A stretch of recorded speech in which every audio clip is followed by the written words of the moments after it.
大家好，我係陳麗雲，亦都可以叫我做詩詩就得啦。我係香港大學社會工作及社會行政學系嘅榮休教授。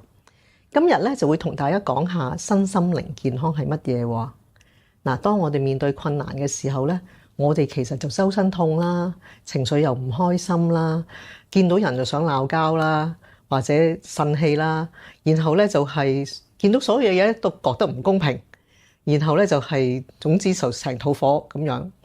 咁作為照顧者咧，而家我哋人口老化啊嘛，咁啊照顧者個過程裏面咧，都係會遇到困難挫折，就好似一個大山咁樣，就去面對我哋咧點樣去將我哋身心同埋心靈方面咧去處理我哋嘅問題嘅。身心靈咧就好似一個三角咁樣，佢唔係三樣嘢嚟嘅，其實佢係一樣嘢嚟嘅。咁佢喺邊度嚟嘅咧？我哋就係將儒家、道家同埋佛家嘅傳統中國觀念咧結合埋一齊嘅。嗱，譬如呢個佛家咁樣啦，佛家我哋就會相信，每一個人都可以成佛嘅，佢係可以有內在嘅心中嘅菩薩嘅。向導人向善嘅，道家都一樣喎。道家就係話生命裏面咧，大自然就有佢嘅天道嘅。我哋點樣可以順應自然呢？咁樣咁喺儒家方面咧，亦都一樣啦。我哋點樣可以透過自己嘅修養啊、努力啊、勤奮啊咁樣咧，去達至到我哋嘅平安。加上咧，咁因為呢啲傳統嘅觀念咧，我哋就要自己去好好地去鍛鍊自己啦。咁樣咧就係相信每一個人遇到困難挫折，自然嘅定律裏面咧，我哋都係可以面對我哋嘅困難嘅。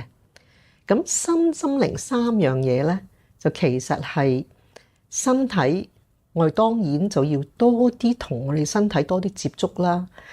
情緒，我哋又要明白我哋嘅情緒其實發生啲咩事，點解忽然之間咁嬲咧？忽然之間咁唔開心咧？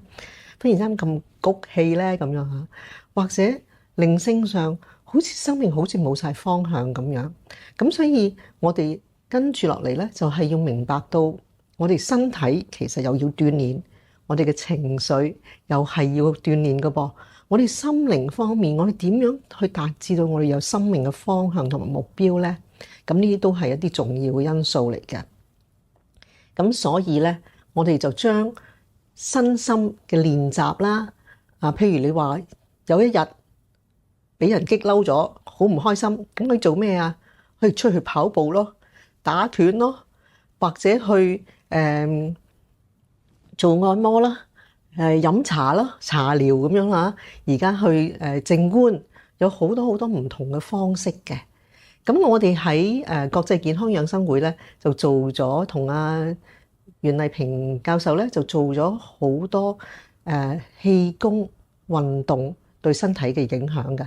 裡面咧就出咗好多好好嘅效果咧，就係運動氣功咧可以達至到我哋抗老化保護因子改善啦，我哋嗰個身心嘅情緒都改善嘅。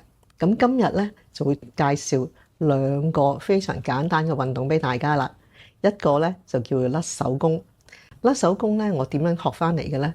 就係上海癌症俱樂部嘅主席主席咧，佢就係學教我嘅。佢診斷嘅時候咧，就係3、4期嘅血癌啦。